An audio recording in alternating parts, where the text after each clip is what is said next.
Hello, everyone, and welcome to the Open Studios program of Art Fair Philippines 2021. I'm Lisa Periquet, a co-founder of the fair. Today, we feature a demonstration on handmade paper making with Abaca and Pina fibers by Neal Oshima and Alexis Oshima, with the special assistance of the Design Center of the Philippines. Now, before we begin, just a few reminders. We will have a Q&A session at the end of the demonstration. Please feel free to type in your questions using the Q&A box in the bottom right of your screen. Art Fair Philippines Open Studios is presented together with our education partners, the Ateneo Art Gallery, the Museum Foundation of the Philippines, and Art Review. Now, allow me to introduce you to today's presenters. Neal Oshima. Until he retired from commercial photography, Neal Oshima was a top advertising and fashion photographer based in Southeast Asia. Since then, he has devoted himself to fine art photography and large format photographic books, often those with cultural, culinary, or travel themes. Among the best known of these titles are Subli, published by the Cultural Center of the Philippines, which documented a Batangueño traditional dance form and was a means for its revival in Batangas public schools until today. Another well-known title many of us are familiar with is Ancestral Houses, published by Hilda Cordero Fernando in 1980, which has served as a significant record and handbook of a fast disappearing architectural heritage. Neal has won many international awards for his advertising and fine artwork, among them the book Memories of Philippine Kitchens by Amy Besa and Romy Dorotan, which received a major citation from the International Association of Culinary Professionals and was named one of the top 10 food books by the Times of London. He has had several exhibitions of his work that explored varied subjects such as contemporary photography, children's play, hair landscapes, as well as photographic forms and processes like photograms and cyanotypes.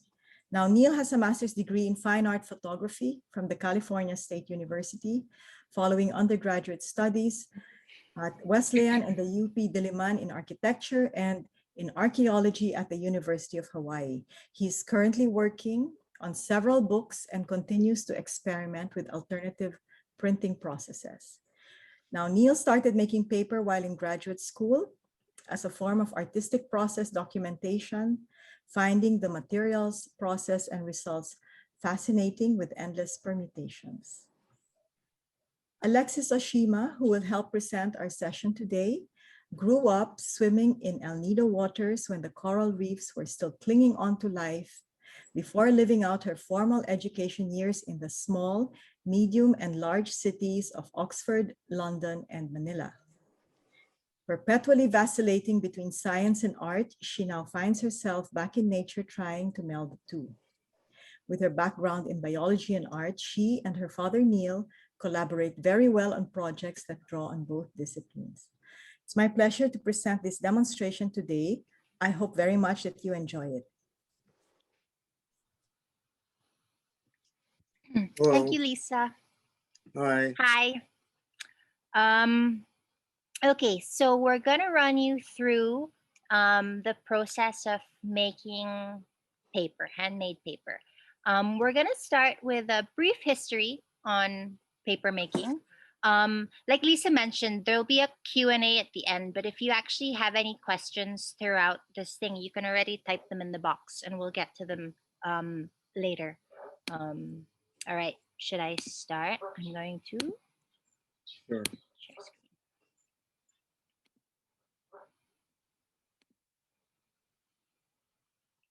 Okay, So, paper making, a very brief history. Over to you. so paper is like one of the really important inventions of mankind. I think it's really a vital part of the evolution of human communication. So basically, we started out with speech, and speech led to various languages. You know, there's like 6,000 plus languages now, and We have computer languages and metal languages. And the other one was drawing. So, early man scratching figures in the sand with a stick, or his finger, led to cave drawings, which led to painting, which led to the Renaissance, which led to photography and X-rays and scanning. It went to art and it went to science. And then we have paper, which is really the vital part of written communication, because up until paper, we were restricted to writing on things like papyrus and clay, pushing stencil marks into clay, or in this case, bark. This is kapa, which is a tapa. It's a bark cloth that the Polynesians and a lot of the American Indians used. They used also animal skins. And in the Philippines, Mangyans would actually write their script into growing bamboo branches. And they would write poems. And it would stay in the bamboo because they would scratch it into the skin. And then when another passerby saw their poem, they could respond with another verse. It's quite a beautiful thing. Other things like metal was used, textiles were used. But the real innovation of paper, which is by definition a thin felted material formed on a flat porous molds from macerated vegetable fiber, took place in China around, the date that's given, the origin myth is 105 AD. But probably what happened was people were already writing on cloth, silk, or various textiles. It's very expensive because only the upper classes could afford to buy these manuscripts or scrolls. And someone realized that the trimmings from the manuscript pages could be pounded, macerated, and it took about a century to figure out how to actually make paper out of it. So paper was attributed to a man named Cai Lun. He was a eunuch in the imperial court around 100 AD. And they don't know if he actually was the one that invented it, probably not, but he was the one that administered it, and it's attributed to him in Chinese literature. So from the very beginning, paper was really a waste product. No? Yeah, it was like sort it of was a a downstream recycled. product. Yeah. It Okay. So they used various fibers. Cotton obviously makes very good paper, but in Asia, a lot of it was paper mulberry. So from China, paper spread over the next 500 years. It spread through Korea to Japan, and then all over Asia, India, and Nepal, and various places. But it sort of reached a level of perfection in Japan. They used something called paper mulberry, which is what they feed the silkworms, actually. And it's a very strong fiber, beautifully clear and white and even. And it makes a very strong, thin paper that's still being made today in Japan in pretty much the same technology. So from here on out in this talk, when we refer to paper making, we're really talking about handmade paper making, not so much industrial paper making. Anyway, I was able to visit not a lot, but several of the paper makers in places like Bhutan, Nepal, Thailand, Japan. And it's pretty much a handmade thing. I mean, art paper is made in the same way that it was originally made in China. It's not rocket science by any means, but it's a very technical process that has to be thought out well in order for it to be lasting.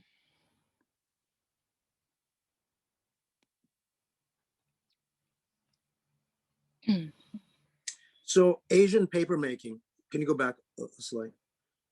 Asian paper making uses a screen that's a flexible screen. And that's what just differentiates it from Western paper. Um, Like this. yeah. And so what happened was from Asia, it spread via the Muslim world into Europe. And so it lasted quite a while. This transition took quite a while. It, what did you say? In Islam, it became more of not an industrial process, Industrial, yeah. Well, it kind of became more large scale. large So they have scale. So, used linen as a substitute for the bark of mulberry, which is what the yeah, Chinese were using mostly. right, because mulberry is a small bush and it has to be grown seasonally. Yeah. Whereas linen is like it's flax basically. So it's a grass. So I guess it's here much they more developed available. the technology to do it more en masse. Yeah. And so rather by the than time it got to Europe, it first appeared in Sativa near Toledo, which was the Moorish settlement in near Toledo in Spain. And that's where the first paper workshops were in Europe. And they started to mechanize it in Europe using the water mill technology that they were using to grind grain. They realized that it would also be suited to making paper, to making the pulp of paper.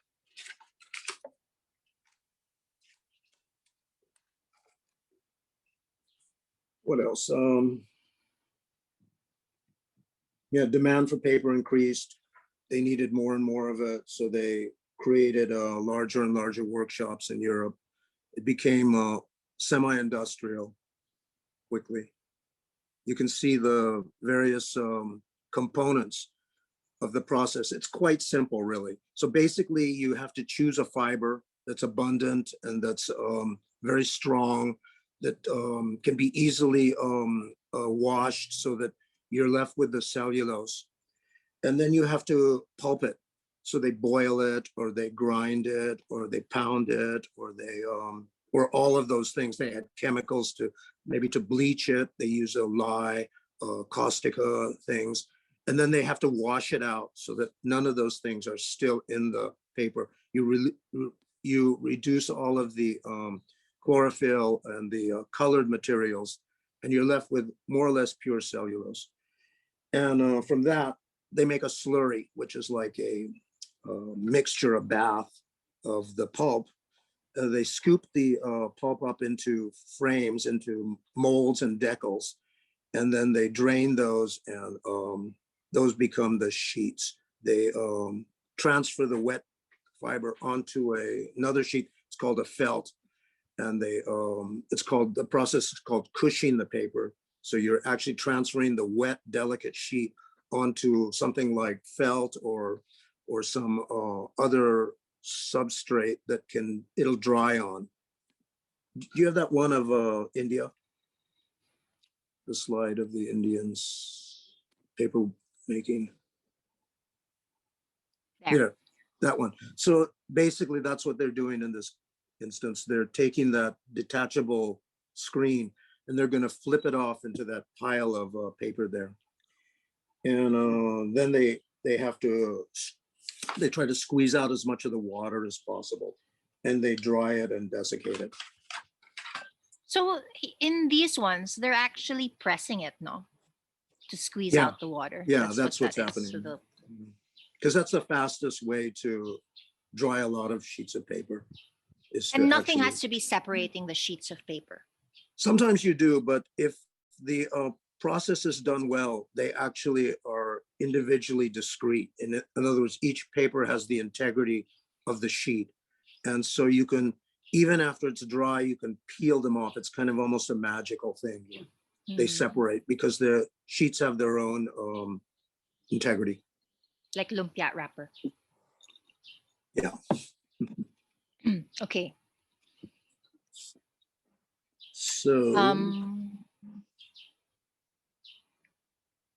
shall we go into the the demo of how to make it, of how to Yeah. make paper from Abaca?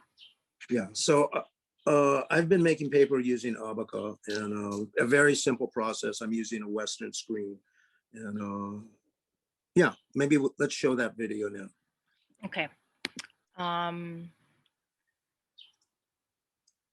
Therese, could you show the video? Oh, here we go. Do we turn off? No, we can stay on if you want. Okay. I'm gonna show you today how to make a sheet of paper. I want you to see how easy it is to make. We're using sheets of Abaca Pulp. These are made in the Philippines. They're made in Bicol. A lot of it gets exported. It's used to make money. It's used to make very good papers. Abaca is one of the best fibers.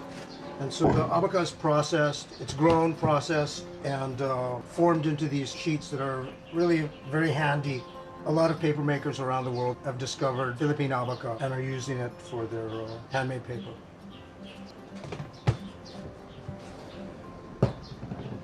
So what we do with the Abaca pulp is we take the sheets, they're dry, they're thick, they're pressed, and we soak it in water.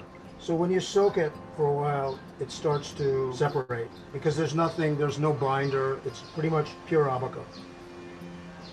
What I do is I like to separate it, tear it into smaller pieces, and what I do is I put it in a big bucket.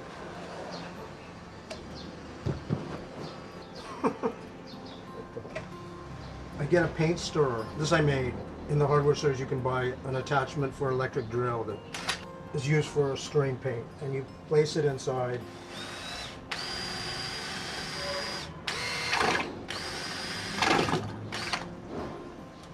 And you do that for a while, and it breaks the clumps of Abaca into smaller and smaller and finer clumps until you get something that's fairly uniform and small. If you're going to make a fine paper, you want to have it quite fine. The clump should be very small. But if you're going to make a thick piece of paper, you might not have to get it quite as thin.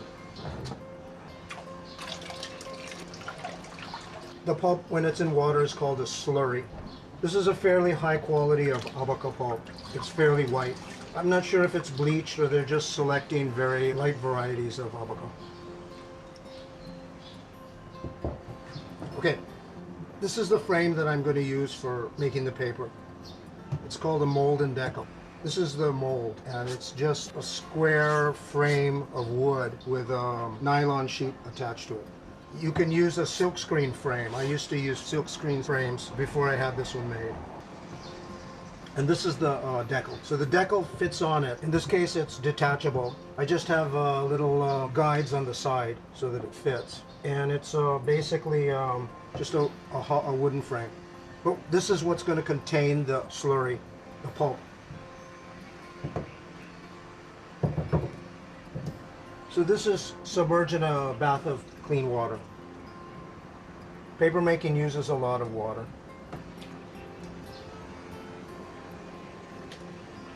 Got to get the bubbles out.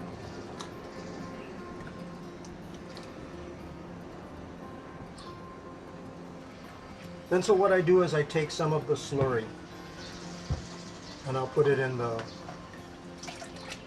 decal. The amount you use determines how thick the paper will be.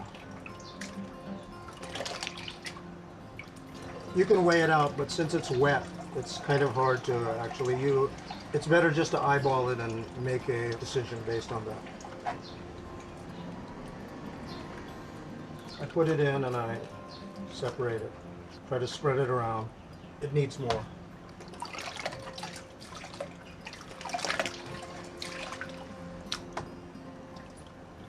If the slurry isn't mixed well enough, it'll clump.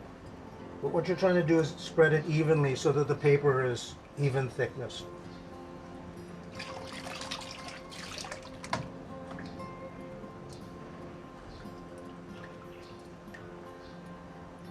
So when I think I've got it spread out pretty evenly, I grab both the decal and the mold and slowly raise them.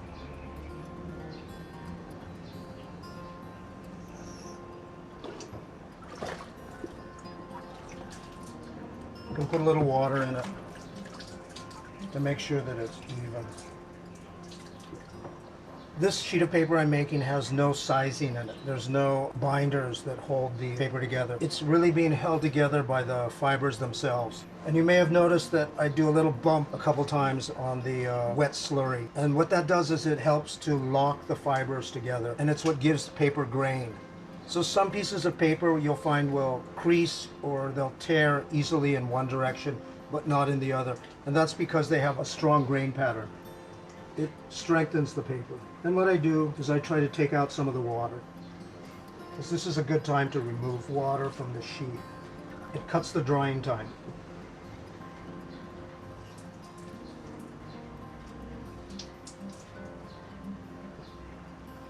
Now what we do is we carefully remove the decal.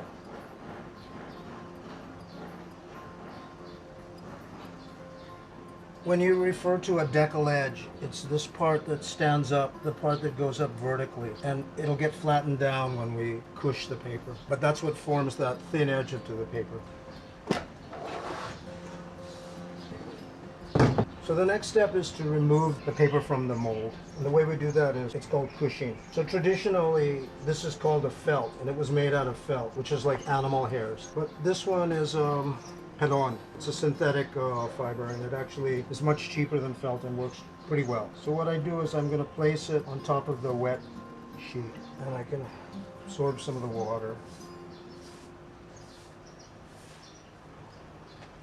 And I'm going to take it and flip it over.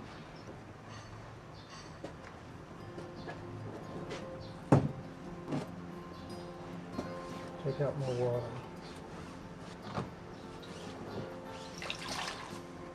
Paper making uses a lot of water. The cleaner the water, the cleaner the paper. In Europe, a lot of the old paper making mills that do like high quality etching paper or stationery or art paper, watercolor paper, work in certain seasons every year when the water is particularly clean and cool. So now we can slowly remove the mold.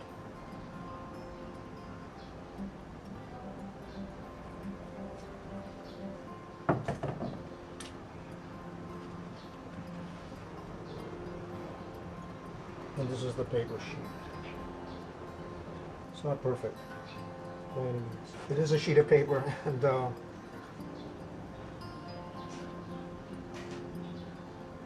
I'm going to sandwich it between two sheets of pelon and try to draw out some of the water.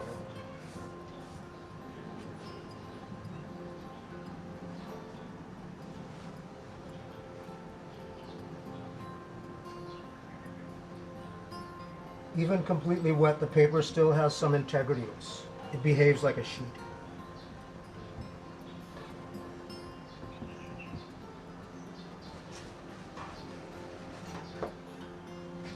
Okay, so the next thing is to dry the paper. So basically, we've sponged it to get out as much water as we can. And we're just going to put it on this sheet of phenolic board and put it out in the sun, and it'll dry. I can also flip it off onto the phenolic to take off the felt. You can see it better this way. Basically, you want to have a system so that you can actually make several sheets at the same time. You don't have wrinkles in them. They're fairly even. Each time you set up, it'll change your system a little bit. And even the big paper companies like ours that make handmade paper, paper varies from year to year. It'll even vary slightly in the pH and the mineral content of it, because it's a natural product, and there's a seasonality to it. So I'm going to take these two sheets of paper and put them in the sun and let them dry. Sometimes what I do is I put the paper on a screen.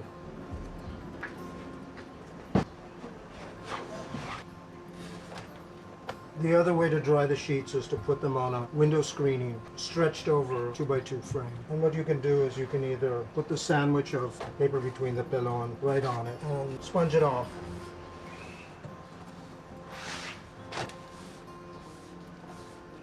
Let it just sit out, let the air, or put a fan on it. I find it dries in about half a day. So that's Abaca paper.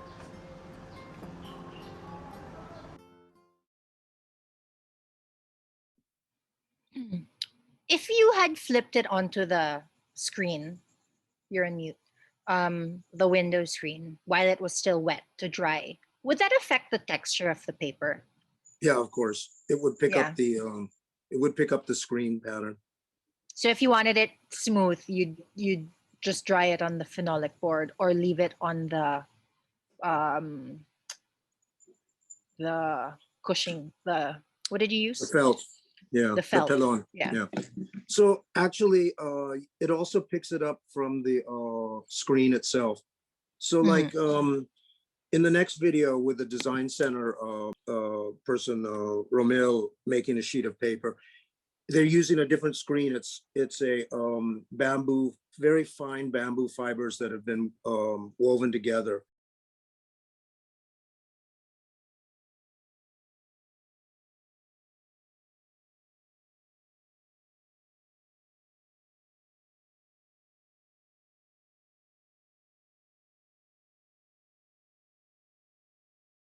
That has these lines Because on it that's the to give old that paper. feeling of I mean, like that's exactly. So paper, all of the technology is really quite old, and all of the terminology is also, like from the Middle Ages, basically. yeah.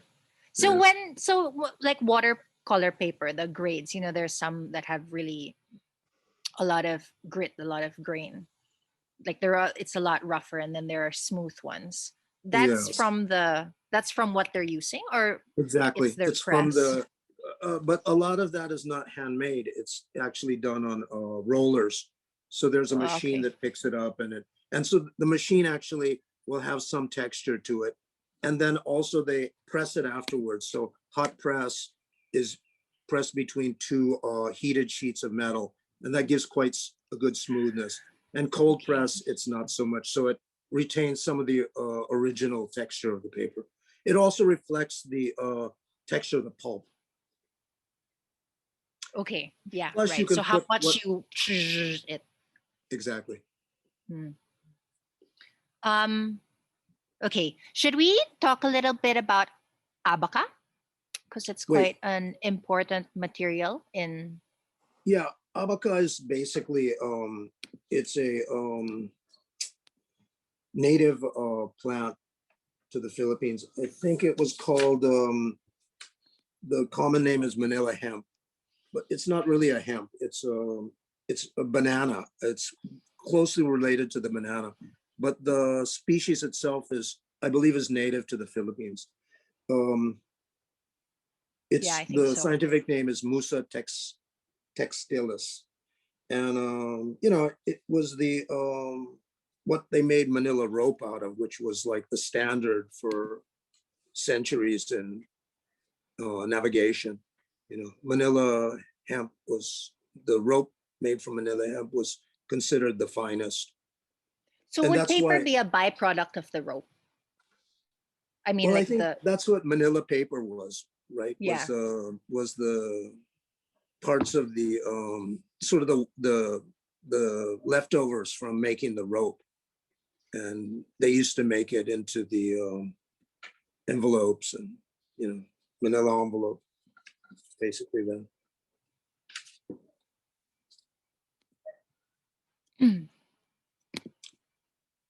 So when I first came here after graduate school, I met Arturo Luz who was running the design center then, the late Arturo Luz, and he asked me what I had been doing, and I told him that in grad school I got into making paper in sort of a elementary basic way.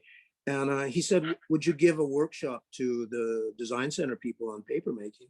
And so I did. And so we did a little couple week workshop where we ground up various things and made paper. And what happened was the design center people led by Fe Gonzalez, this was like, almost 30 years ago, almost 40 years ago, made a little paper making kit. And they made a little frame with a Japanese style screen. They found someone to make the abaca. It was a beautiful thing. And they would sell that little kit with some pulp, abaca pulp sheets of pulped abaca, and they would sell it to on their store, and they would like give workshops on it and stuff. and it really helped promote paper making in this country, actually. And I was lucky to get the design center people to do a demo of making handmade paper using Pina, because they've been experimenting with different fibers. And they found that Pina makes a very interesting paper. It's a very strong material. These are the fibers from the leaves of a pineapple plant, and it's basically a waste product. But they figured out that it can make a very nice paper. And why don't we show that? And I'll Okay. try to explain what's going on in the process. Could we have the video from the design center on making? There we go.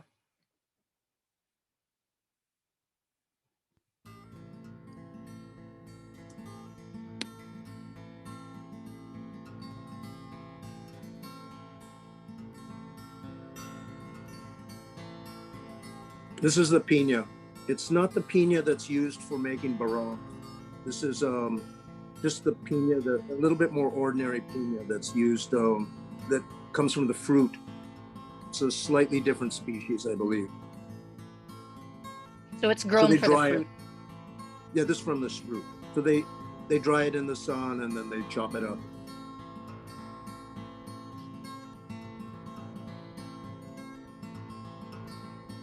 This is Romel Tausa. He's a materials tech at the Design Center of the Philippines. So that's caustic soda, which is lye. It's a strong alkaline. It's a little bit difficult to use because you can get burned if it splashes in your eye or gets on your skin. So actually you should wear gloves and be a little careful with this. But basically what he's gonna do is take the cut leaves, mix it with some water and caustic soda and boil it for a while. There we go. Once it's boiled, you rinse it in like a sieve, so it's clean. So you get all the alkalinity out of it, and then it's like spinach or something. You have to pound it. The pounding breaks it down, and it's really important because it tribulates the fibers. It makes them into finer and finer particle hairs that are going to interlock with each other. Once it's made into a pulp, you're going to make the slurry. So what you do is he's mixing a starch. In this case, it's gao gao, which is rice with water, and he's going to mix it with the Pina. So the gao gao acts as a binder. It holds the fibers together.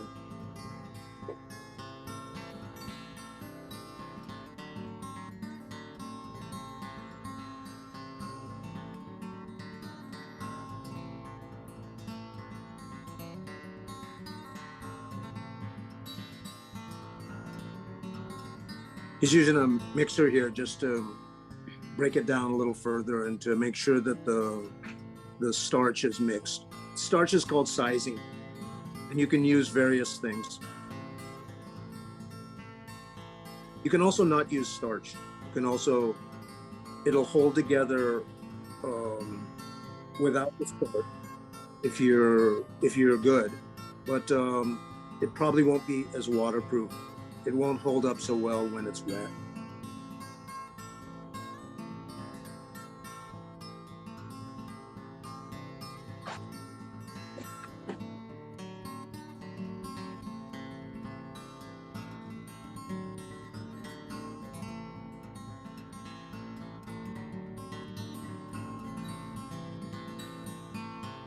This is the slurry that he's trying to put together. He's trying to get the right proportions, try to get it even, smooth.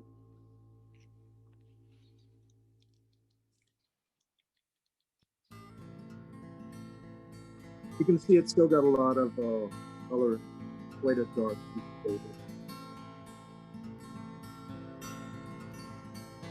Here he's putting it into the vat. So the vat is that tray, just whatever holds the water and the slurry.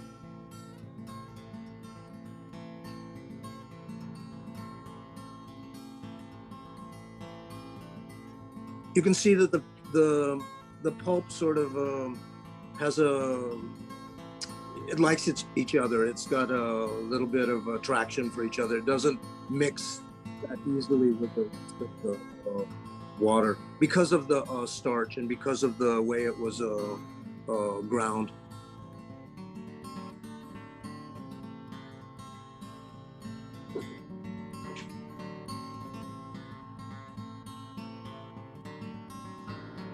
So this is the screen that they made. It's a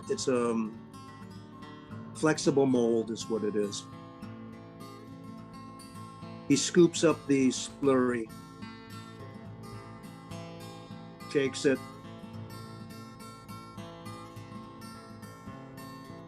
gets it even, tries to get the slurry even across the screen.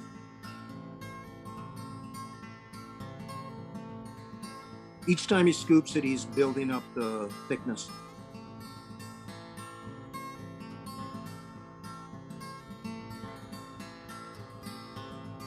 And then he'll transfer the wet sheet onto the felt.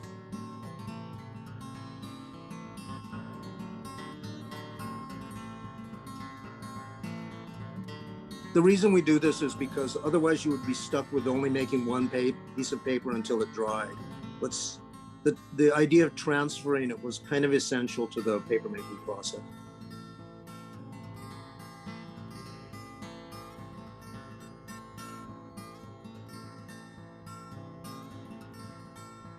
Oh, you can see the lines of where the bamboo laid tight lines. knotted. Yeah. Exactly. This is the paper that resulted from that particular exercise. One side is smooth. This is what the Piña pulp looks like when it's been processed, it's been boiled and ground up. The design center flattens it into boards like this that can be repulped easily because it's been sort of masticated. To make a paper like you see in the demo, quite stiff, very rough. But it's just a way of like storing the pulp in a dry fashion. So the paper that we made using the small screen, it's a laid paper, and Nice. I think you can see that it's got the lines of the screen on it. It's called a laid paper, and the other side is smoother. The material hasn't been bleached much. I think it's pretty much the natural color of the piña. The piña that they were using for this is just the leaves of the regular piña as a pineapple fruit. So it's actually not the piña that's used for making barongs. That's a slightly different plant. It's got much longer leaves. It's really grown for the leaf. This one is just trying to recycle what would normally just be waste that would get either burned or thrown away. There's some big sheets that were made out of the piña. It's quite beautiful in the texture and the variegation. Again, one side smooth, the other side quite rough.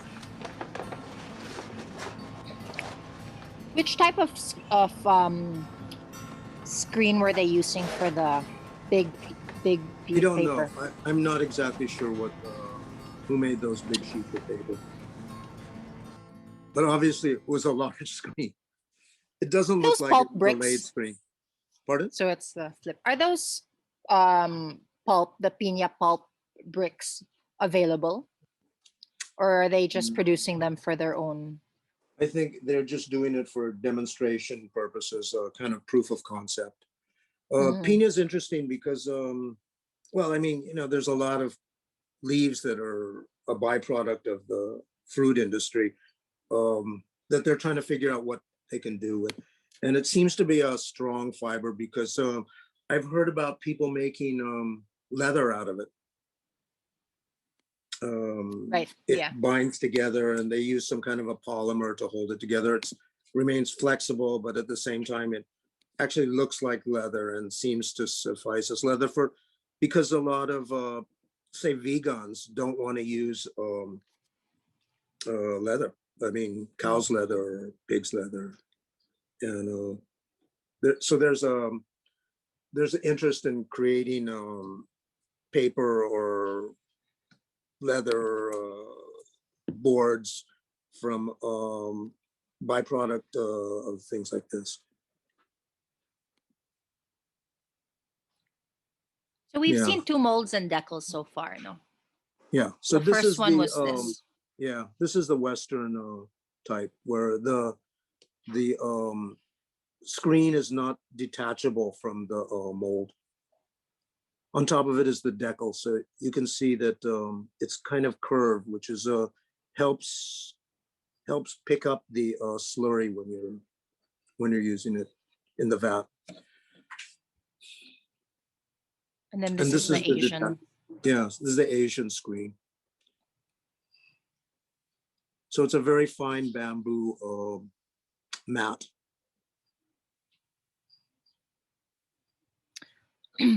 Okay, so the next series of videos will be you demonstrating some of the handmade paper that you've made for exhibits and for yourself. Maybe you could tell us a little bit about how and maybe why you got into paper making in the first place from photography. Yeah, so I was in a graduate program of photography at San Francisco State University, and by the end of it, I was basically sick of like taking pictures, and I had actually stopped taking pictures. But I had all of this stuff around my studio, my house, and I thought I should do something with this. You know, I should like document my stay here, and so I researched it, and I found out simple ways of making simple pieces of paper. I took my jeans, my old blue jeans, and I ground it up in the blender and made a sheet of paper out of that, and it was quite satisfying. So I started to do sort of a personal documentation and making a lot of different things out of old Xeroxes and old photos that I had collected and my own photos and maps and stuff. So I think we have like a video of those pieces. Yeah, why don't we have a look at the I think it's called the collage hand paper. Collage papers, yeah. Collage papers, yeah.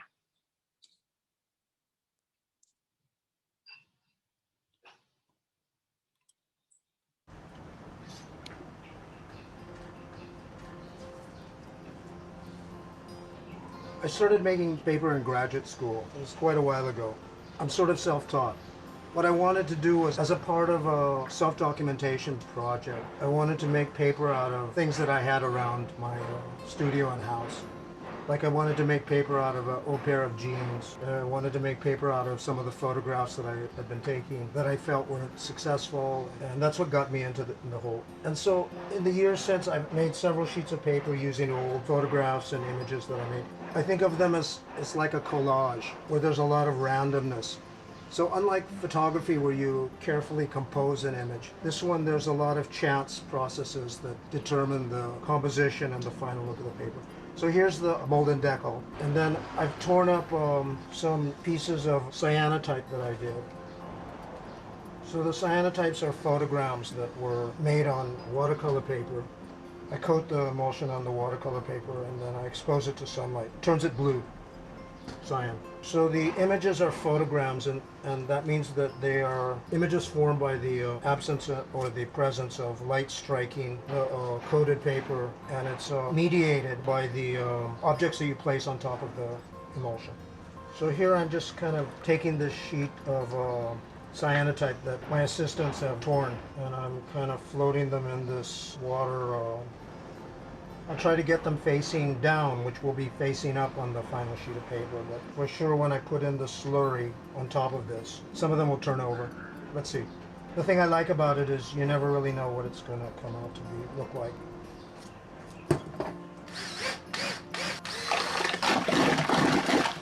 Mix up the slurry and get some. There are certainly ways of doing this in a more controlled fashion, but I actually like the sort of random, spontaneous composition that's going to result, I hope. And if I don't like it, I can do it again. Just trying to even things out a little bit. Okay, when I got it an array that I think I like, slowly raise the mold and decal. And I can actually peek underneath it and see what it looks like. Something like that.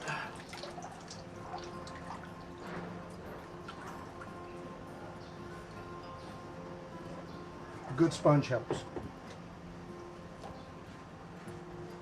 I'm going to modify my procedure a little bit. Sometimes it's easier to flip it on the acrylic.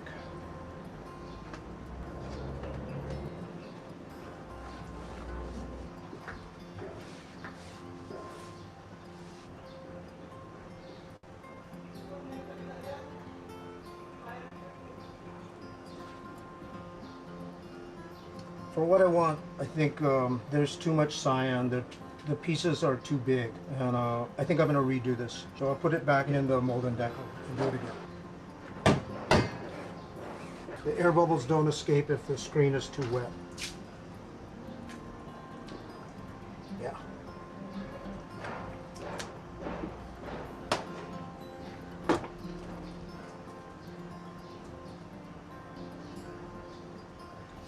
So I'm going to take the cyan pieces and make them a little smaller and maybe put them at different depths so that it's like they're coming in and out of the clouds.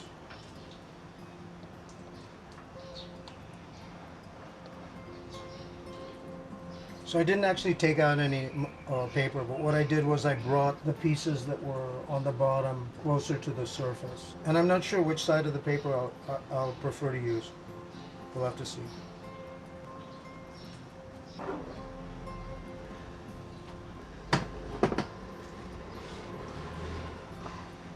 This is what one side of it looks like. And this is what the other side looks like. I think we'll have to dry it acrylic side down.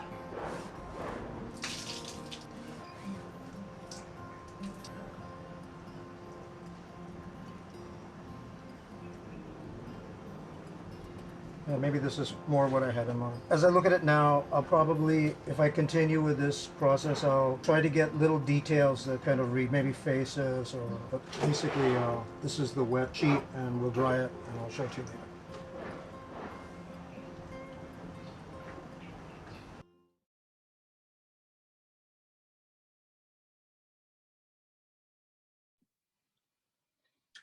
Okay, so yeah, that was making the paper. You want to show it? Do we have it? That sheet? Not that Actually, particular one, yeah, but we I have some redid it. other ones. Okay, but why don't we go right into the dyed paper? Why don't we watch the dyed paper? Okay, so we're gonna watch a video on how to add some color if you want to add some color, right?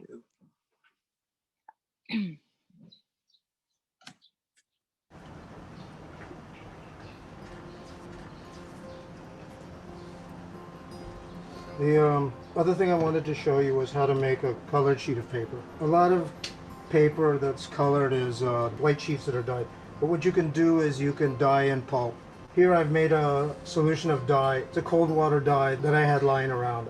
I don't actually know if it's still good, but dye stuffs tend to be quite stable. It was actually something my mother left me. So it's about 20 years old, and it's kind of appropriate since it's the day after Mother's Day. So I mixed it up according to the instructions, and I put in some of the Abaca Pulp, and it's been there for a while. I put this Abaca Pulp into the dye.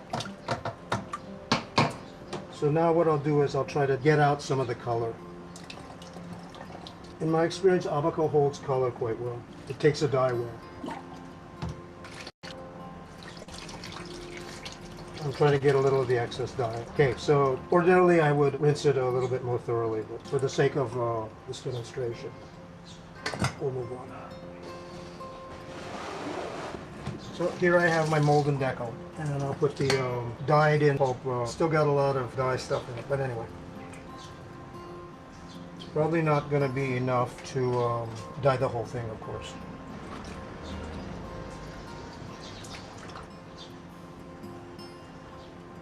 Nevertheless, we'll try to make a piece of paper. I'm going to put some more undyed Abaca.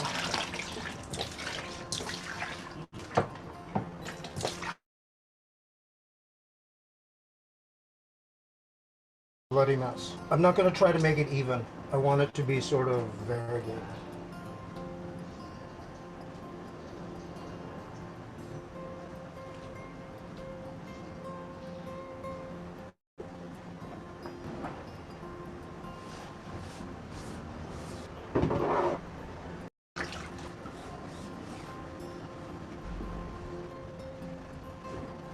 A little bit more mottled than what I wanted, but you get the idea. Basically, I'm testing paper to document a place, like using the plant material and the soil and the whatever debris there is in that place. So it's sort of a test of a concept. I'll let these dry.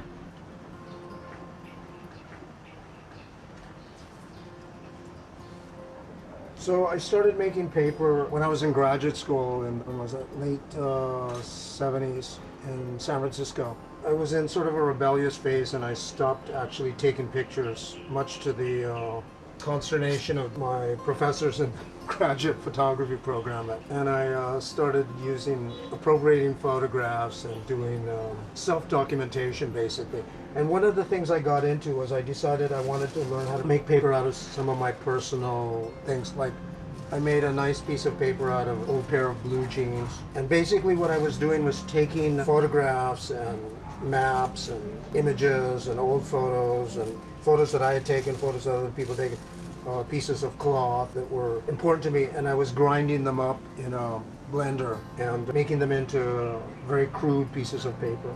This is made out of various photographs that I had lying on my desk. This sheet is made out of photographs and Xeroxes that I had. Mostly Xerox. I was doing a lot of Xerox art and stuff. Then I made some that I really liked, made out of, I would just put some old photographs that I would buy in the thrift shops, and I would float them in the slurry. And I felt this resonance with these old photographs that were sort of being obscured, disappearing. These were postcards. The paper, I think I was using cotton rags that I would grind up. So actually they've held up quite well. These are about over 40 years old. I was doing a lot of work, doing things with maps, cutting up maps, making school kind of exercise. But more recently, I was asked to join a show at the Ateneo Gallery.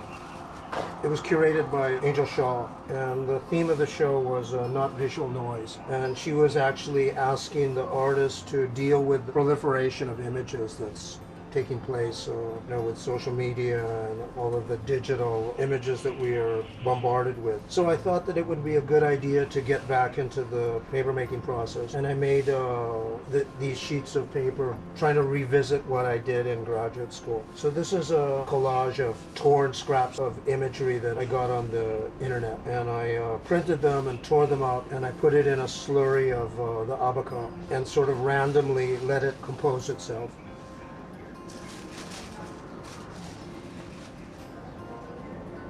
I don't know if you can see it well on this video, but it's got little snippets of imagery that sort of, create a theme.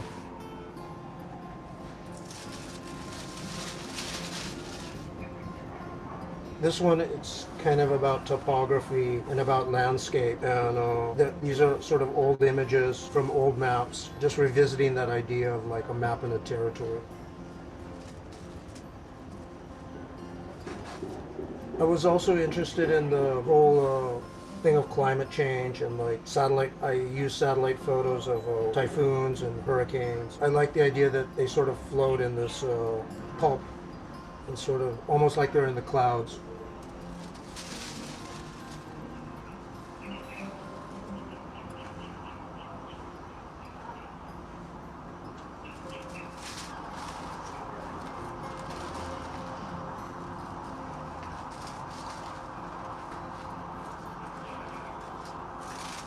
These are about colonialism and just tribal Filipinos and how they were viewed by the colonizers.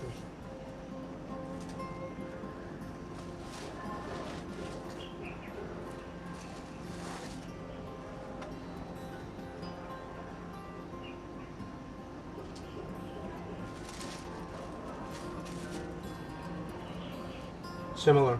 It forms like a triptych.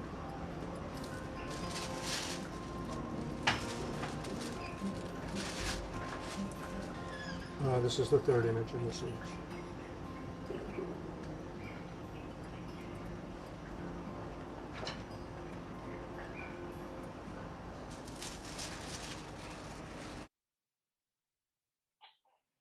Nice.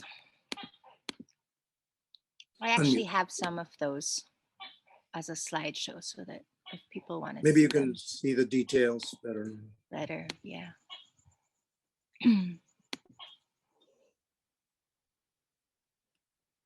So this is one of the ones you made in grad school, right? Yeah. After. So someone in the question, how do I see that? Oh, there it is. Someone was asking about the archival. How archival are these handmade papers? And what does it depend on? Well, like this one's, well, it depends on how good the pulp was, how clean it was, how much acid was in it. You know, that's going to determine if it's going to fox or anything. But look at this. There's almost no change from the way it was originally. Maybe it's yellowed a little bit, but pretty much the photos were that faded when I got them in the late 70s. So what has it been, like 40 plus years now? Yeah. You know, when I was What was this one made out of? the basis is a cotton rag. Okay. I think it's either recycled paper or I got linters, pieces of scrap cotton, and I ground it up. But you know, I when I was at Wesleyan, they had a great print library, and they had stuff like from Rembrandt and way earlier printmakers, and you could actually go in there and put gloves on and handle these prints. But one of the amazing things that they had were these really old sheets of paper that had nothing on them, but they were like from the Renaissance and stuff. And it was amazing the quality of that paper. I mean, it was just beautiful stuff. And they held up so well. Yeah, some thin, some thicker. I mean, the European papers were tended to be thicker than the Japanese or the Asian papers, but they were amazingly smooth and just had a beautiful consistency and texture. Do they know, have they, like the Pina paper, that's relatively new, right? Do we know anything about how they'll, yeah. You know, Pina itself, if it's properly handled, will last a long time. I mean, I've made photograms using barotsaya barongs that are well over 100 years old, and there's almost no degradation. It's not like polyester or something that'll actually start to fall apart after a while. It's really, really quite a strong material. This one is old, nice. Also old. I tore it actually, so that's why it's got that scar in the upper left end, just in handling. So these papers didn't. This is a new one. So these papers didn't have any sizing. They're just it's pure pulp. But all the things you add to a paper or take out of the paper are what determines the longevity of that paper. In other words, these bits here, did you use like 2 slurries? Yeah. So one was more finely ground. The other was just torn. Yeah. Okay.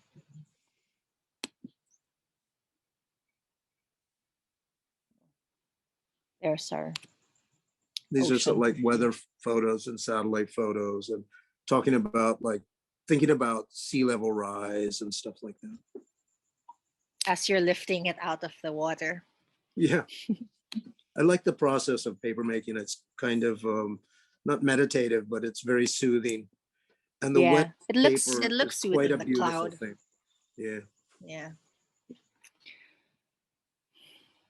Sometimes almost as disappointment when it dries and it becomes opaque. This is made out of old Xeroxes that I ground up. I had like stacks of Xerox because I was doing so much stuff with with Xerox machines in San Francisco that I would take an image and I would Xerox it and Xerox the Xerox and Xerox the Xerox. Like generations and generations to watch the image degrade.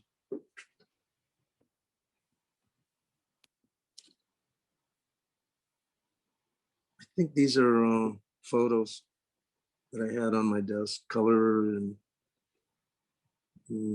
maybe magazine photos too. These ones don't look like, you don't have as clear a defined edge as your recent Yeah, I was just Ateneo using ones. I was using a silk screen. So the screen that I'm using now was made by Claude Tyag's woodworkers. And For so these ones. yeah, so it's a lot more squarer, I guess. Right. And also the how the quality of the screen varies because you want to keep the paper as flat as the wet paper as flat as possible when you lift it out of the vat, because otherwise it tends to pool in the middle and you get it's thicker.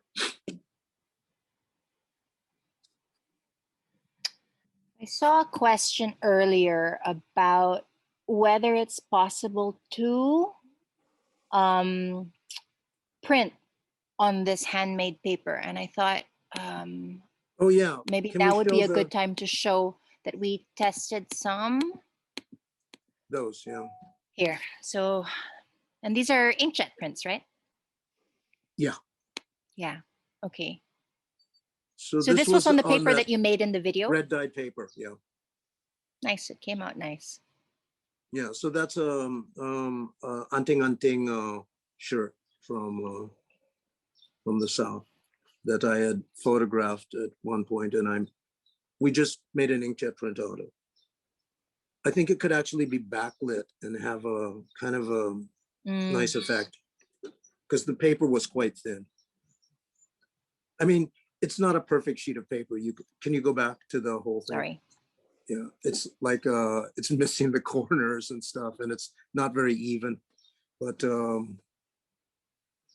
and the printer has no problem with the coarseness and the weird edges. Well, you just have to change the settings of the printer so that the heads don't hit. And this is it's an Epson 5000, I believe. It's a tabletop printer that runs the paper straight through. It doesn't go up into rollers, so that it's pretty good with if the paper is flat, and it can be fairly thick. It's easy to make a sheet of paper. It's hard to make a perfect sheet of paper. I mean, it takes a little bit of practice. So this was that Abaca piece paper that I made in the first one, and I printed a photograph of a barong, an antique barong from. It's like 100-year-old barong that I printed on it. I think it's a nice interaction between the texture of the barong and the texture of the paper. Yeah. And again, I could see it being backlit or maybe hung floating in a. Once it's backlit, you'll see even more of the fibers of the paper. No. Yeah, the paper would start to assert itself more. Yeah. Okay. We have a bunch of questions already. Wait, should we talk about the Abaca? And yeah, so we have some extra Abaca pulp. Yeah, I was given this pulp by a friend of mine who had a pulp mill in Bicol, and he retired, and they sold the mill to someone else. But he had some of the actual pulp, raw pulp, not raw, but it's processed, left over, and he gave me a big box of it. So I thought that if anyone wants, I can send them like a half a kilo of this paper, and you can probably make about 16 by 20 sheets out of that, like the one that had the barong printed on. So how do they do that? I in the question and answer box. So they just need to take care of the shipping, right? Yeah, if they can Yeah. pay for the Yeah. shipping to wherever they are. Yeah. So if you're interested in receiving some of this Abaca pulp, just type your name and maybe a way to contact you, an email or a phone number, and then an address, and then we can coordinate. If we have a lot of people, we'll have to pick, like, I don't know, draw it out of a hat, or maybe Or no, first 20. first 20, Okay, the first 20 25. people that put up Yeah. their details, Yeah. we'll arrange One, to one, send you one some. batch per person. Something Yeah. like that. Okay. What was the mill used for? Paper? Yeah, they were making the Yeah. pulp and they would export the paper to Japan and various places. Okay. So they were already making the paper there. No, they were just pulping it. They actually Oh. aren't that interested in making paper. They were just So it's really just interested in raw. making Abaca pulp. Yeah, so they would Okay. work with farmers that would grow the Abaca and provide them with the raw materials.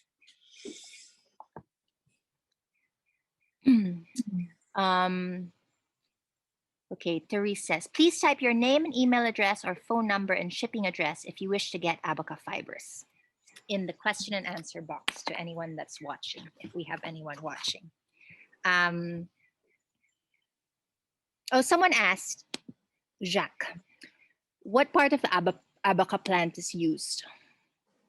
It's The trunk or the leaves? Or the both? trunk. The trunk. So it's similar to what they weave into like tinalak.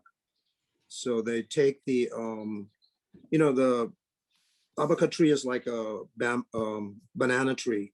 So it's got flat sort of barks that radiate from the center, and it's full of water and chlorophyll. I guess there's a bit of chlorophyll, and they take the cleaner, whiter ones from inside, and they use those to make the pulp.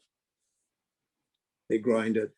I guess they boil it probably, and they put it in a machine that fibrillate the fibers. It's called a Hollander usually. Probably invented in Holland. It's like a water mill, so that the paper just goes around. The pulp goes around in a circle, and it gets beaten physically. I mean, like mechanically, until it fibrillates. So that actually that's the best paper is if you have a very white fiber, clean white fiber. So it doesn't need to be bleached because bleaching breaks it down. And if you can fibrillate it and it forms like very delicate strands, that's the ultimate paper. Cotton is actually very good because cotton's very white. Silk is So you probably, want the strands fine, but you still want them quite long, right? you want them long. Yeah. And So you don't Abaca really are want to cut it. very long. You want to mash Yeah, it. you don't really want to chop it. The blender is probably not the best thing because it tends to chop everything up. But a Hollander or a beater, or even just pounding it in a mortar and pestle actually works quite well. It's just a lot of work. Yeah. Why is it important to dry it first before extracting? Because it's watery, right? Like the piña leaves, they dry them, or the abaca, I know they'll remove the water. But you're just one putting thing it you back want to into do a is you want to medium of wash water it. after. Yeah, Okay. you want to wash out all of the organic materials, the chlorophylls and the minerals, the things that might rot or spoil. Okay, because that's what's going to make it degrade later on. Yeah, yeah. But you don't need to dry it. It's just easier to use because usually the pulp making is separate from the paper making. You'll make pulp and then you'll make paper at a later date. Okay. Anonymous attendee. Hi, could you repeat the name of the synthetic felt that you used? It's called Pelon, P-E-L-O-N. In the local, you can buy it in Divisoria. It's used as interfacing. So it's the thing that they put into collars to make it stiff. It's some kind of a polyester thing. And you can reuse it. Yeah, I know that. Yeah. So it's used in like upholstery. And then, are there other alternatives you could use? You can use felt. That's like the original though. It's harder to Yeah. get felt. Felt is expensive, but you can use it over and over and over and over again. The paper doesn't stick to the felt. It has a little bit of thickness. It's got a lot of integrity. It doesn't stretch because you don't want the thing to stretch too much. But a In lot one of of your modern, demos, you went straight to an acrylic sheet though, didn't you? yeah, I flipped it off to acrylic sheet. So, but And it's then, so still, would you still need the pelon or felt? maybe not. No. Like I think in some places they'll go directly onto a board and they'll stack the sheets of paper and they'll press the board between two weights to squeeze out a lot of the water, and they'll just let it dry. If it's a hot, dry climate, they can just let that whole stack of paper dry. It probably takes a week, and then they can just peel off the paper. It's already packaged in a size. I mean, this is sort of a mass-produced paper, but it's still handmade paper. Okay, so there's another question on, hi, where did you get your supplies for paper making, like the Abaca sheets, felt alternative, and the mesh for filtering? So I think we covered the felt. You can get it in Divisoria and other places that deal with textiles. Maybe for the screen, we can talk about, like you can use a silk screen. Yeah, so you can actually buy a ready-made silk screens. Just make sure that they're stretch tight. So that's a polyester screen on a wooden rectangular frame. And if you get another frame and you take off the screen, that gives you your decal. So they'll fit together. The aperture, the window is the same size. One will have the polyester screen on it, and the other won't. And so when you hold it together, you can scoop up the pulp and lift it out of the solution. Remove the screen that has the silk screen frame that has no screen, yeah. And then you're just left with the wet pulp on the screen. And then you can flip that off onto a felt or on a pelon. So the pelon you can get in the market. The silk screens you can get. Pretty much anywhere. National Bookstore has it. Yeah. Now, the really nice screens are those laid screens with it. It's a bamboo mesh that screen that are sewn together, and they're expensive. I mean, to get a decent sized one, say from Japan, will probably cost you like $400 or $500. The design center said that they might start to make it again if there's any kind of interest. And those were quite reasonable because they were made locally by someone that was really into making the bamboo screens. And then they just made the frames out of. The frames are basically a wooden frame, just something that can stand up in the water. And then the Abaca sheets, other than the ones you're giving away, is that readily available? Yeah, there's still people making it, and there's still people that you can buy it from. Maybe I can post some, if anyone's interested, I'll try to find the people that can supply it. Usually they're selling it to other governments that make paper out of it, or, paper makers in other countries. And so that they sell it by the ton or by like a pallet. It's like quite expensive, but the individual sheets are not very expensive. So if I can find someone that's willing to sell it by the sheet, yeah, that would probably be the way to go. It's also possible to make all of your pulp yourself. I mean, if you really, or another great thing is if you've got like, paper that cotton paper, rag paper that you're not happy with what you did with it, you can recycle it. Recycle. Yeah, you can take it, wet it, tear it up, and you can grind it again, pound it, or if need be, or just run it through some kind of a blender or a beater, or like that paint stirrer that I showed you, and it makes a very good paper. What organic materials would be? I wonder what are I suppose things that have long fibers, right? Yeah, like if so you were to collect your bamboo is used a lot for the cheaper papers because bamboo's a strip grass. it down. Basically.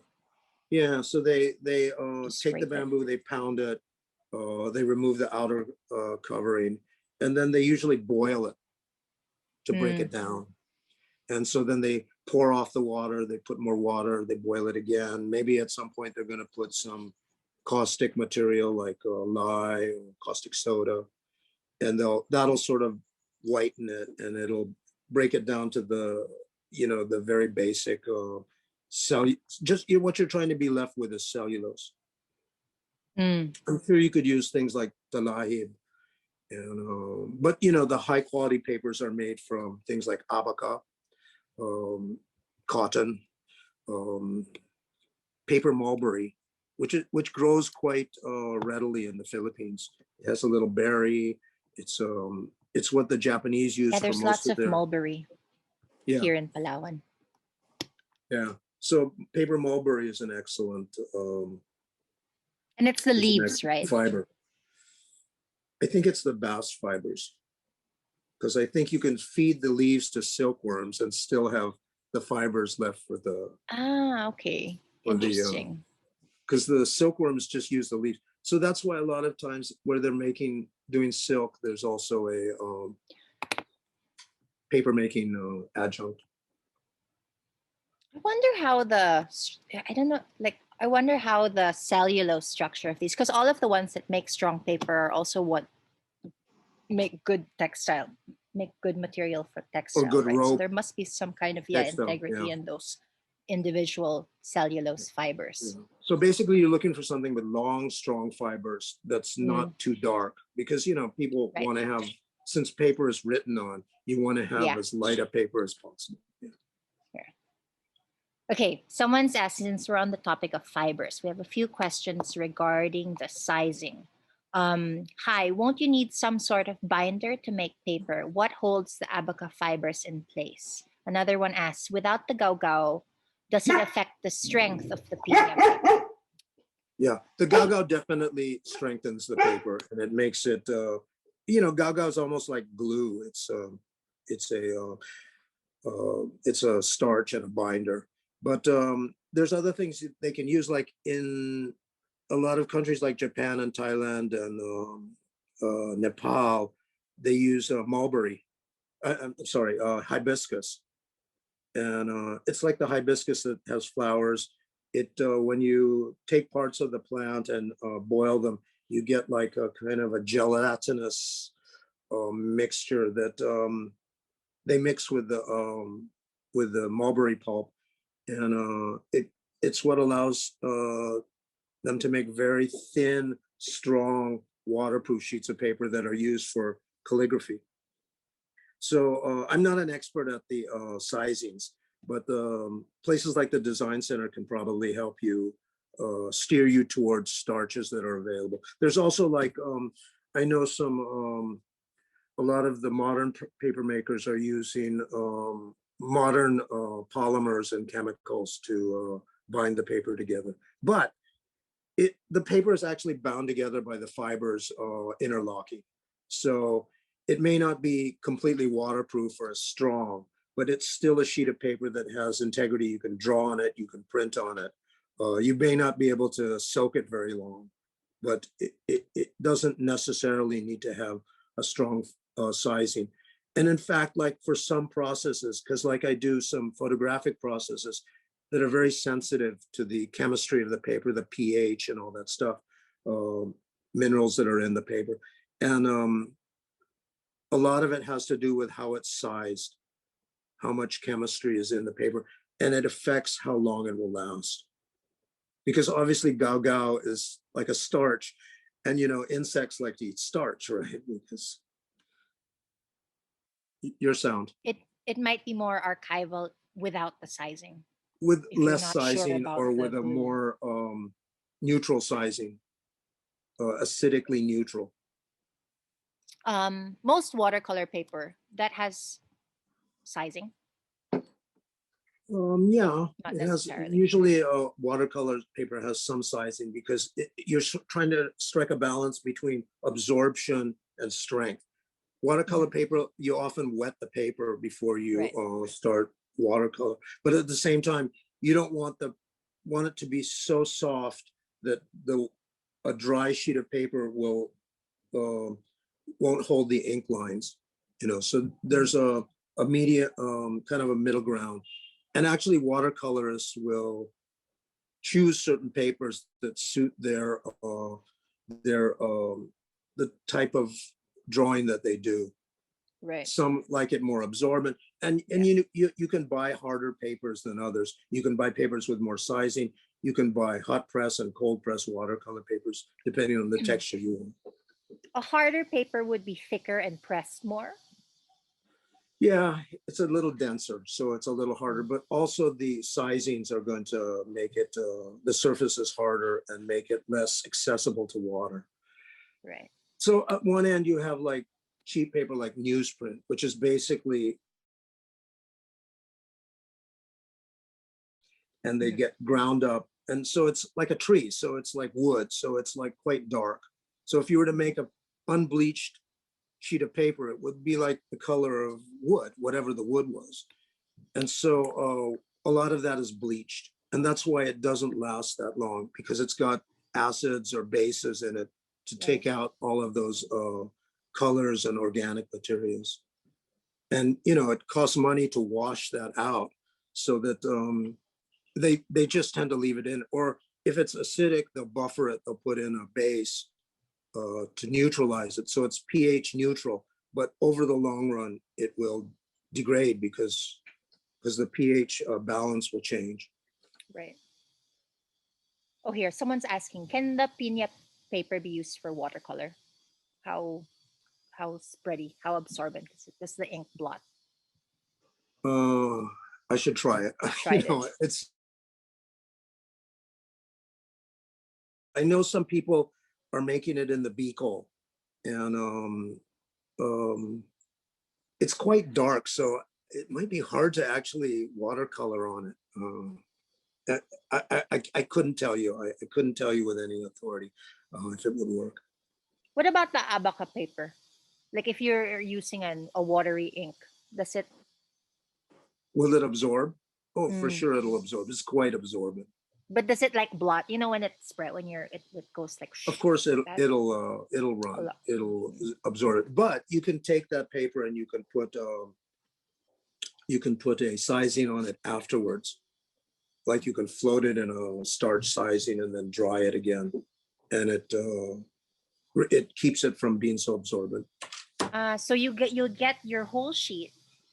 Yeah. That's already you make made, your starch and then kind of sizing. dip it into your starch. Just dip it quickly, and then you put it out on a rack. Watercolor paper, before you start painting, you really have to kind of do a proper water wash of it if you want your paint to go in. Yeah, so some people soak it. Some people soak it, or they, they wet it with a brush to make the watercolor spread. Can paper made from Piña or Abaca be sized and used in a regular household printer? I think so. We answered that, right? Well, so actually, regular household printer? I think so. Yeah. I mean, it depends on the printer, because some of them take the paper through all these rollers and stuff. Yeah. But if it's like that Epson 5000, it's basically, you can set it as a straight through printer, so that any flat surface you could theoretically print on. Okay. If I try to make my own, this is Christine Palatio. If I try to make my own paper for cyanotype prints, should the Abaca slurry be very thick? I worry that the paper will not hold because there is no binder, or is this okay? Yeah, so she should use a binder, because cyanotype, there's a lot of wetted time. So basically, I think she has to figure out some kind of starch to put into it to make it hold up to the wet. And it should be a water soluble white glue, or would that ruin your screens? No, but the screens, you would rinse it off. Wash it. Yeah. I've heard of people using things like white glue. You just have to get the proportions right. Right. Yeah.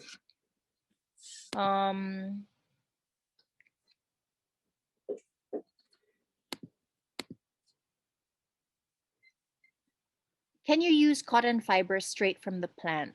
Would it need? What would have to happen with the cotton fibers is you would need to beat them. You mean like if you got like a clump of cotton right off of the pod, I think you would need Without to stringing it. treat it. Yeah, it's easier to use actual cotton linters, like pieces of white cotton cloth. Oh, he's also asking about kapok. I've heard of people making paper out of kapok, but I've had no experience with that myself. It's kapok season now. I think you should try it. Let us know. Oh my gosh, there's so many questions. Here, there's an interesting one from Dennis Subido. Regarding the water, is there any requirement when it comes to quality of water? Does it have to be fresh water? Can seawater be used for areas that are coastal? That's an interesting question. If it's seawater, it'll be like salty paper. Yeah. It's possible. I just never thought of that. But There's so many basically, yeah, impurities. the paper is only as pure as the water that it was made in. So if the water is particularly acidic, there will be some acidity transferred to the paper. If the water is like dirty or it has, a lot of mineral in it,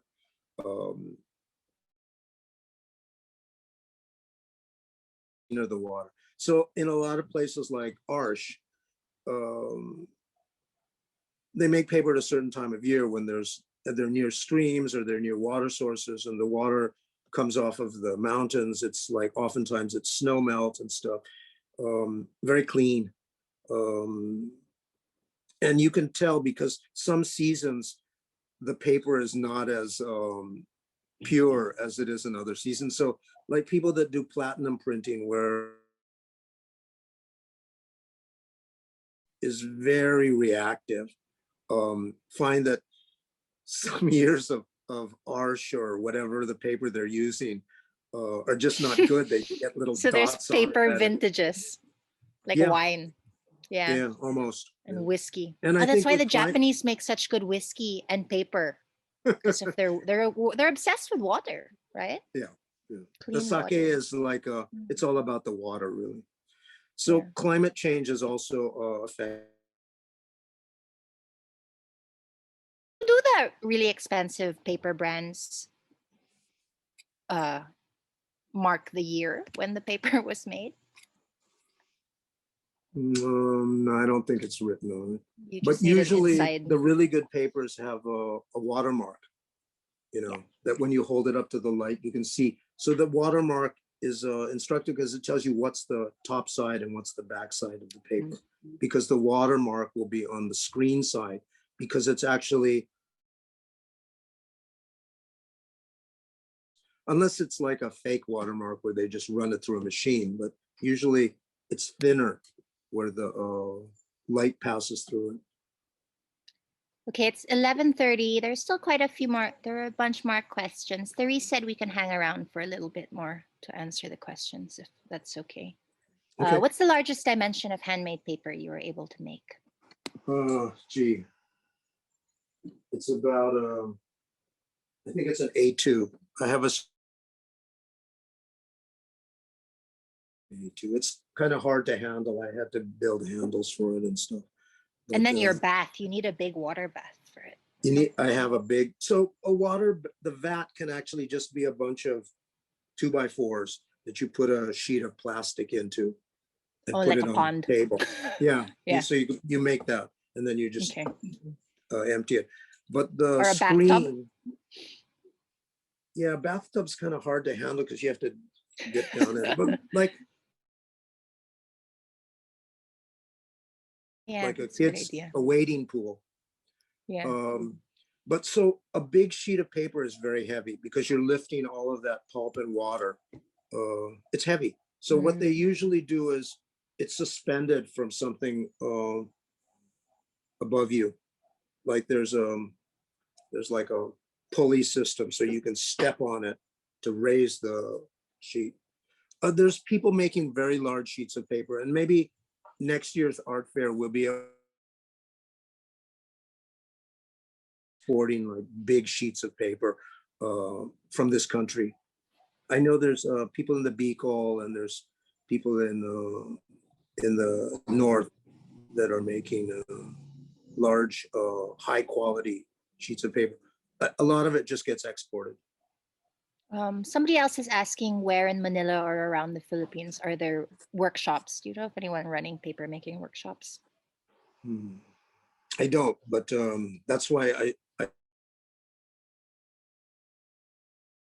a lot of information on the internet. As I said, it's not really rocket science. If you just start to do it, you can actually learn a lot on your own. Maybe in the future, maybe when art fair isn't in quarantine Will mode. you have a workshop? Will there be a kit? Maybe next year. Yeah, maybe we Yeah. can do something like that. That would be fun. Okay. I'm a student of paper too. I mean, there's so much about paper I don't know, and a lot of it you just have to try it to see how it works. There's things you can do with molding paper. You know, it's almost between paper mache and like Yeah, I was making a going to sheet of ask that paper. actually. Yeah. Could you lift it on something that has Sure, a shape? you could take Yeah. a very thick slurry and you could flip it off onto a molded surface or Let it dry like that. yeah, and it would dry and it would take the form of that surface. You know, and like the colored paper, some of the printmaking ateliers like Gemini in the US, they would, the artists could actually come in and make their own paper for the edition of prints that they would make. So they could choose the color, the texture, the size, how much decal it is, the thickness, all of these things. They could even make the paper in several colors so that each print was a little. It changes the whole game when the artist can make their own paper. Would you say it's a dying art form or not necessarily? Well, you know, it's like photography, I guess. You know, yeah. So we're going paperless, or we have e-paper and stuff. And photography, it's digital, but you know, film is still there. Yeah. So basically, it's not the prosaic uses of photography; it's digital. But in art photography and in, you know, people are still using film. You know, people are hand coding emulsion. I mean, the whole website gallery that I have on in this art fair is about alternative photography practitioners, people that do X-rays, people that do things, manipulate the emulsions and the film, or use hand-coded paper that's on glass sheets. All of those things. One person does a scanning electron microscope. So all of these things are non-digital, non-traditional, you know, what's contemporary. But I think which they're is all the focus super of your valid. gallery, right? And Exactly. our show and art fair, which if we plug it right now, is called Altography PH. Yeah. We're in the photography section of art fair, and we'll also have an online few. It'll be few- altography.ph. Altography.ph. Oh, here, someone's asking. Anna Arts. In terms of your art, do you still continue to use this method? Paper making, I'm assuming. And will you experiment with other local fibers? Yeah, I still do it. And actually, this whole demo, putting it together, has gotten me thinking about other things I can do with the paper. So definitely, it's something I'll keep. Do you find have you noticed any patterns in yourself when you have a tendency towards making paper as opposed to photography? Like, is it during like a crisis?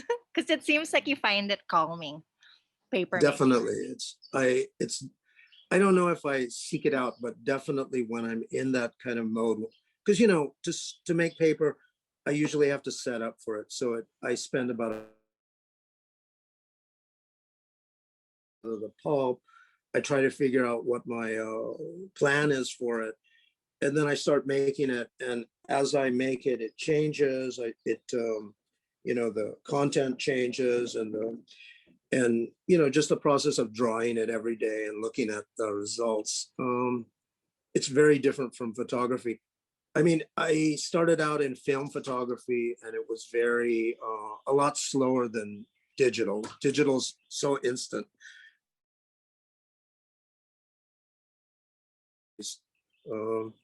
You know, it kind of gives you a little bit of time to like appreciate or anticipate, or anyway.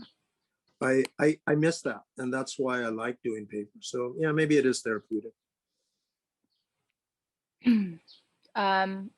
Teresa, I have a question. Will we be able to answer some of these questions later through typing? I just can't multitask. I think some of them can be answered with the alternative photography exhibit and stuff. I can send the link in the chat box to the Yeah, attendees. can you do that? For Thank the you. unanswered questions, we can send it to you after. Yeah, I think we'll Okay. get through most of them. Is this webinar recorded? Where can one view it again? I think it'll be on YouTube at some point, right? Probably after the fair. Yeah. After the fair, this will be up on After the YouTube. fair, all of the webinars, won't they be public? It would really depend on the. It Okay. How do you store handmade paper properly?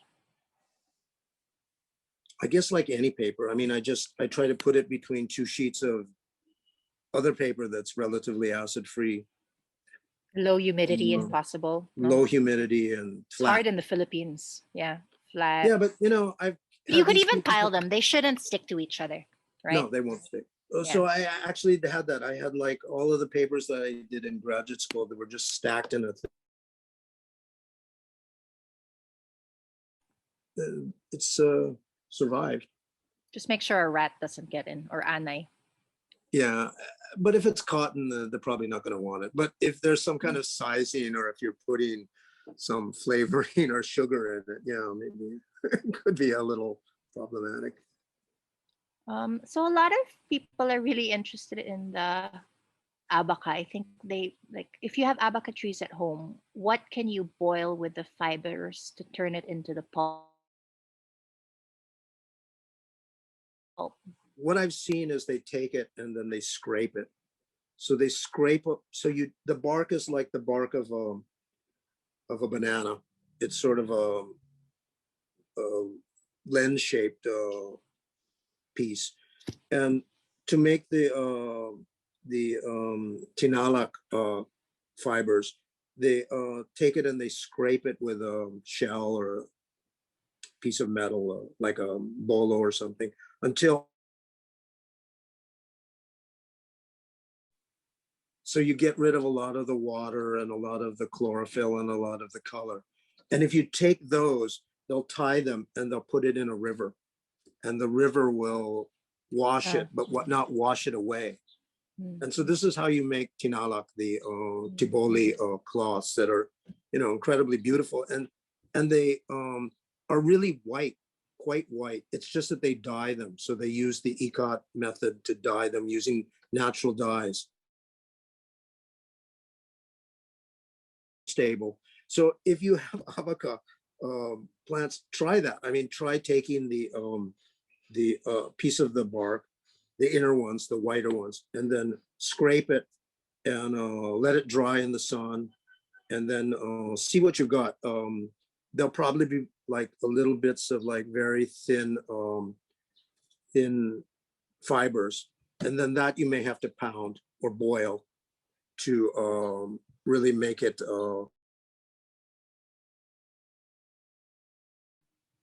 What are you looking for in the pounding or boiling process? I mean, like, what's the change? What's the consistent? How do you know when it's done? well, basically, the consistency becomes very fine. Like it's as if you took like pieces of cotton and so it's really pulp already. Like it'll it's just pulp, yeah. Yeah. And it's white. It doesn't smell. It has a Yeah. clean you can break it. yeah, and it's smooth. You don't feel like bumps in it. You've gotten all Mhm. that out. Hi, my family's from Bicol and Abaca is really popular here. Would love to know where here you can get pulp because most factories I know produce furniture already. Yeah, pulp for paper. So there are Yeah. people that produce the pulp, paper pulp. It's just that it's all exported. But I'll send you some, and Yeah. I'll try Maddie to will find send out you some. who will who can make it here. Actually, maybe like one of the one of the art supply places might have Probably. it. I just don't know. Um, I- done. I was lucky to get quite a bit from this friend of mine that had a mill. So I'll pass on some of it to people if they wanna try it. Loreto Apil to your paper base. So it's actually embedded, right? Yeah, In they're the embedded. mesh. Yeah, so they're actually part of the paper already. They're You inside can't the take it cloud. out without ruining the paper. Yeah. So it's like in this matrix of fibers. And also, since the edges of the are torn, they kind of mingle. They interlock with the pulp. Any history book about paper making in the Philippines? On paper making, it's David Dard Hunter. Hunter. David Hunter. Dard. Dard Hunter, sorry. Yeah, nothing as Good boring book. as Dard. Yeah. And then I recently got this book. It's about Japanese paper making. So it's really about handmade paper in Japan. And it's very good. It's got like all of the instructions on how to actually do it yourself by Timothy Barrett.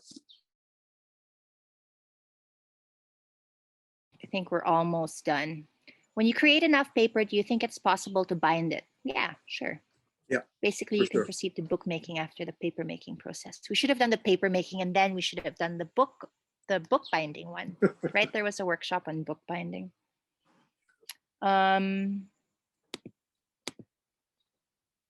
Do we have a directory or an organization of paper makers in the Philippines? I don't think so. It's been hard for me to Same there are here. people out there, but like I said, a lot of it is gets exported and it never sees a shelf here. So yeah, we should put together some kind of a directory so that local artists can obtain the papers that are made here Directly. It's a good suggestion. Are we done? Okay, last. Oh no, it's not even a question. Great. Paper making, just an observation. It seems that with the advent of email and Kindle, we've come full circle. Paper has gone back to becoming something a bit more precious, appreciated by the discerning, perhaps the scholars of today. So yeah, papers might move less from being an industrial thing to back to an art. artisanal. Yeah. Yeah. Okay, I think that's it for us.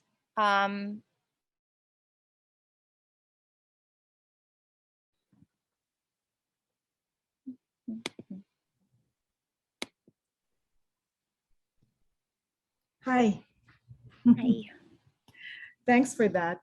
I really enjoyed that. I didn't realize how linked paper making was to Neal's artistic process. I guess I didn't know your work enough, Neal, but it was great to see how passionate you are about and also how you linked it up with in your art making. I think that was a good thing for everyone to see because it shows you how many ways and many ideas are behind the use of paper. I especially like that bit where you lifted the paper out with the cyanotypes and said, oh, they're too big. So I just put it back, tear it up and do it again. I thought that it shows how you have to be really not afraid to experiment and repeat something, if you're not happy to do about it. something good, you have to do it many, many times, I think. Yeah. Unless you're really lucky. And I'm not that lucky or that good, so.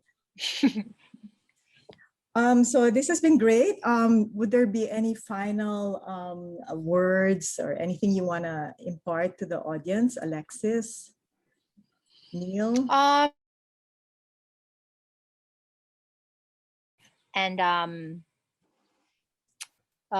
I think just experiment. It seems like a process that's pretty simple, and there are lots of ways that you can make it your own. Like you could even put leaves in it, flowers, experiment with natural dyes. I remember when I was a kid, I used to put like turmeric, or I just go to the spice rack, and that's what you throw into your For paper color, making. no? See, yeah, for color, for steal your mom's saffron and put it in.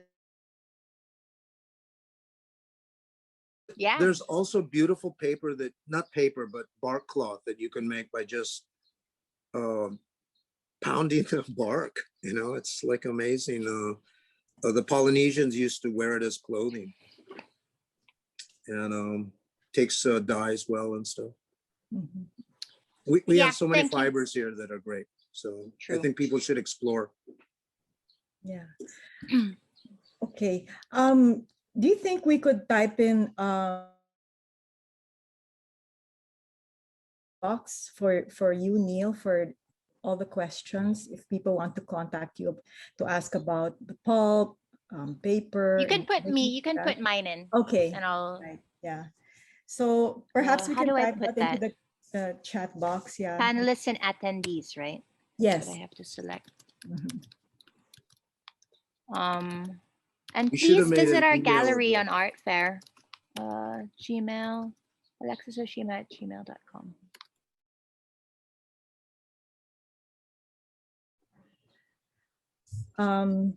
Thank you, Alexis. Do you mind if we take a screenshot? It's part of our yes. usual art fair documentation.